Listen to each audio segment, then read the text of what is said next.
అందరికీ నమస్కారం అండి. నేను మీ నాగపద్మను. చందమామ కథల్లో ఒక కథ పేరు భవిష్యవాణి.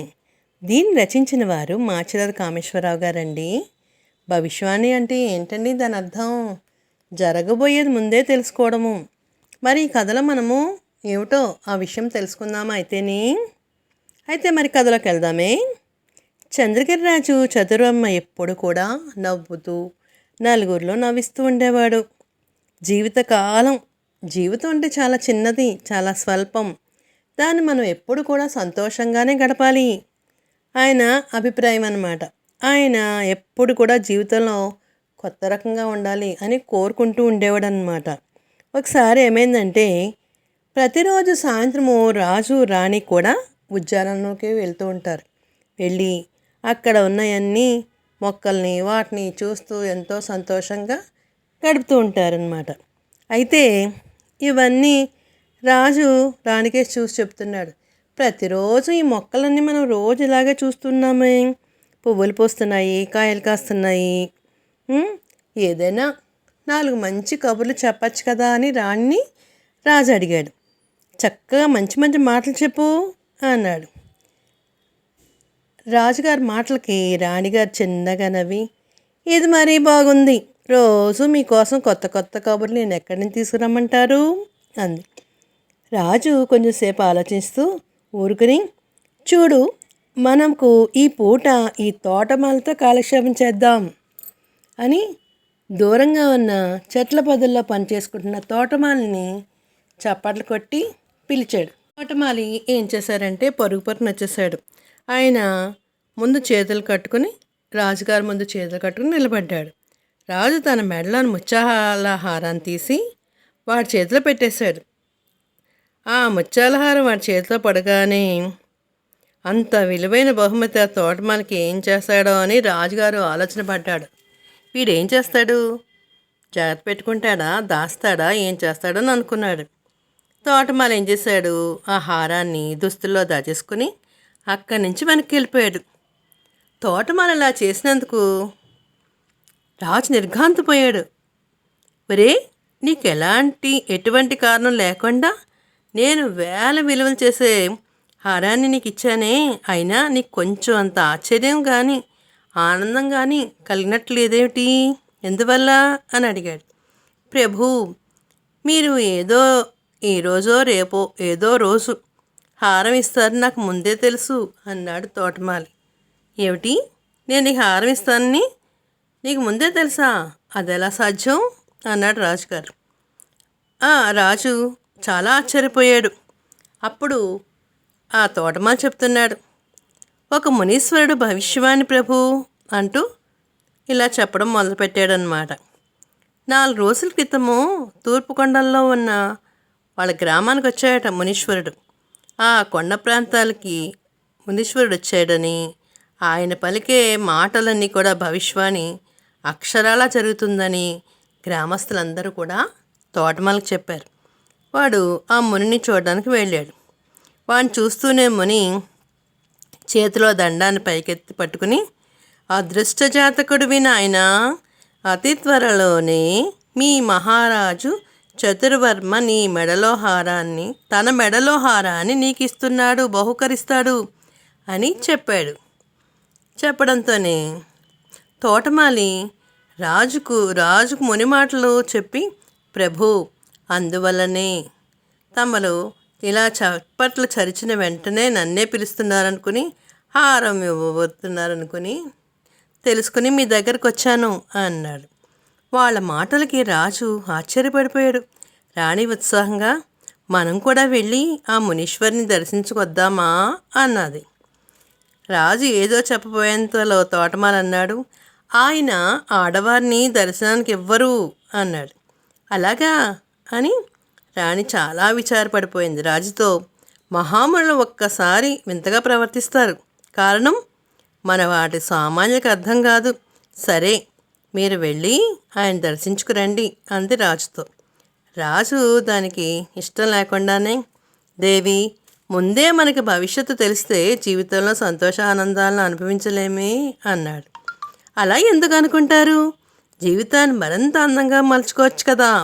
మీరు వెళ్ళి తీరాల్సిందే అంటూ రాజుని పట్టుబట్టింది. ఇక చేసేది లేక రాజు ఆ మన్నాడు ఉదయమే రథం మీద ముని దర్శనానికి బయలుదేరాడు. ఆ సాయంత్రం ఆయన పుట్టెడు దిగులతో తిరిగొచ్చాడు. రాణి ఎంతగా అడిగినా కూడా సమాధానం చెప్పలేదు. రాత్రి కంటి మీద కొనుక్కు లేకుండా అలాగుండిపోయాడు. పట్టెడన్నం కూడా తినలేదు రాజు. 4 రోజుల్లో ఎంతో బలంగా ఉండే రాజు చిక్కి సగం అయిపోయాడు. అప్పుడు రాణి ఏమంటుందంటే, మీరేదో దాస్తున్నారు. ఆ మునీశ్వరుడు ఏమన్నాడు, జరిగిందేంటో చెప్పకపోతే నా మీద ఒట్టే అని. పూర్వం ఒట్టుకి చాలా బలం ఉండేదండి. నెత్తి మీద చేయి పెట్టుకుని ఒట్టేయించుకుంది. తన తల మీద పెట్టి అడిగింది రాణి. అప్పుడు రాజు చాలా నీరసంతో చెప్తున్నాడు. జరిగిందంతా చెప్పాడు. రాజు పాదాలకు వజ్రాలు తాపడం చేసి ఉన్న పాదరక్షలు చూశాడు ముని. రాజా, త్వరలోనే నీ కాళ్లకు పాదరక్షలు ఉండవు స్థితి రాబోతుంది. పాదరక్షల కోసం దేహి అనాల్సి వస్తుంది. ఒకానొక కోయువకుడు వచ్చి నీకు కిరీటం ధరిస్తాడు అని చెప్పాడు. కిరీట ధారణ చేస్తాడని చెప్పాడు. ముని మాటలకు రాజు వణికిపోయాడు. ఆయన కాళ్ళ కింద భూమి బద్దలైనట్టు అనిపించేసింది. ఆయన నోరు మెదపలా తిరిగి వచ్చేశాడు. దేవి ముని పలుకుల్లో అర్థము త్వరలోనే మన మీదకి బలవంతున వాడెవడో రాజు దాడి చేస్తాడన్నమాట. మనం పరాయి వాళ్ళ పాలనలోకి వెళ్ళిపోవలేమో. కాళ్ళకు కూడా చెప్పులు లేకుండా అడవుల వెంట తిరుగుతామేమో. మళ్ళీ కోయిల సహాయంతో మన రాజ్యాన్ని తెచ్చుకోవడము మాటేమో మరి అన్నాడు రాజు ఎంతో దిగులుగా. అది విని రాణి చాలా కంగారు పడిపోయింది. మీరు ఆ మునీశ్వరుణ్ణే ఈ అనర్థాలు జరగకుండా ఏమన్నా మార్గం చూపించమని అడగాల్సింది కదా. ఏదైనా గ్రహశాంతులు, పూజలు, జపాలు చేయవలసి ఉంటుందేమో. మరొకసారి వెళ్ళి ఆయన అడగండి అని బలవంతం చేసింది. మర్నాడు రాజు రథంతో ముని దగ్గరికి బయలుదేరాడు. అడవిదారిలో ఒక చోట పులి లేడిని తరుముకొస్తూ హఠాత్తుగా రథానికి ఎదురైంది. పులిని చూసి బెదిరిన రథం గుర్రాల్లో ఒకటి రథాన్ని పక్కకు లాగింది.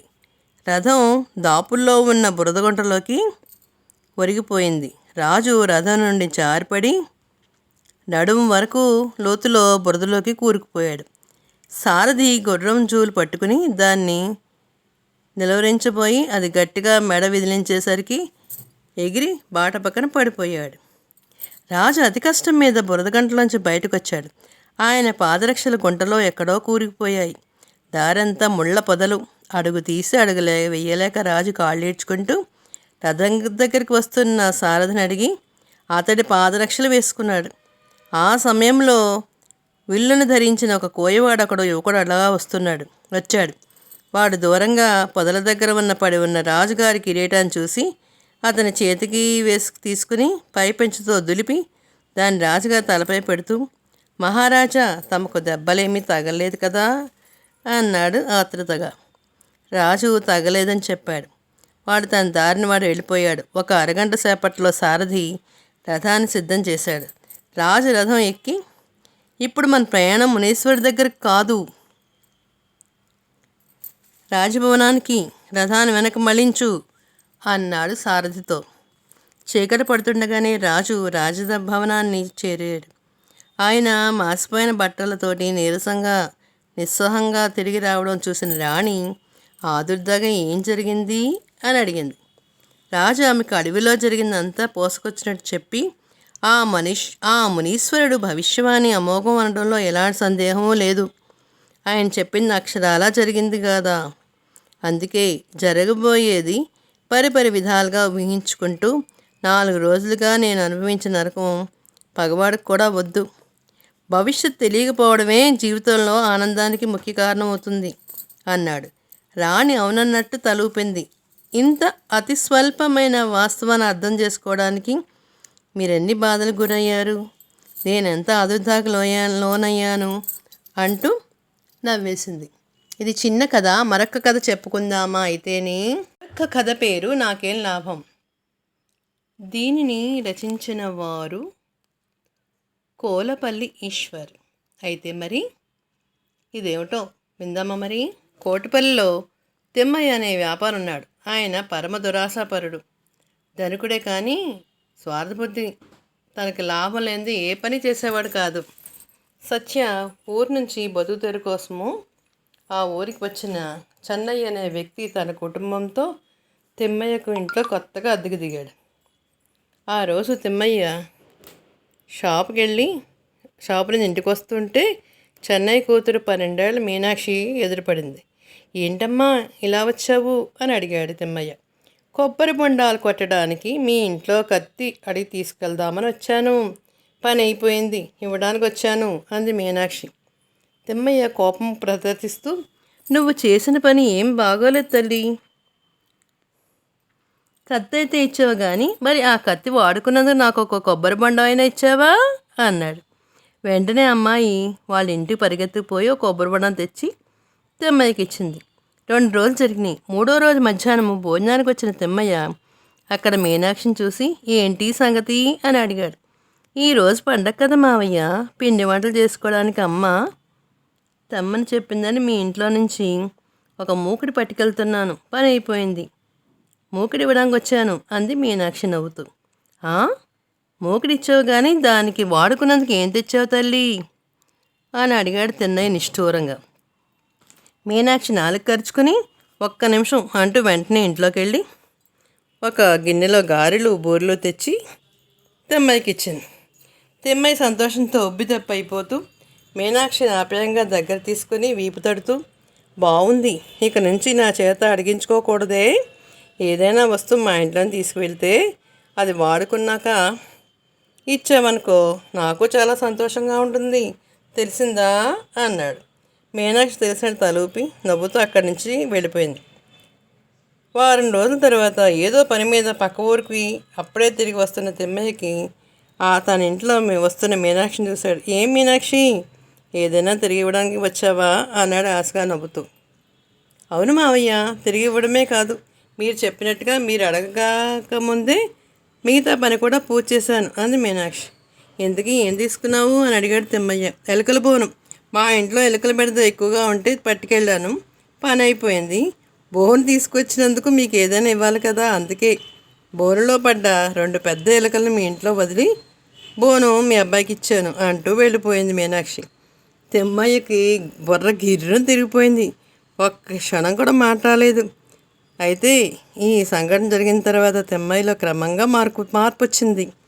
ఏ పని చేసినా నాకేం లాభం అని ఆలోచించే విషయాల్ని తగ్గిపోయినాయి. ఒక చిన్న పిల్ల ద్వారా అతనికి బాగా గుణపాఠం కలిగిందనమాట. నలుగురిలో మంచి పేరు కూడా తెచ్చుకున్నాడు.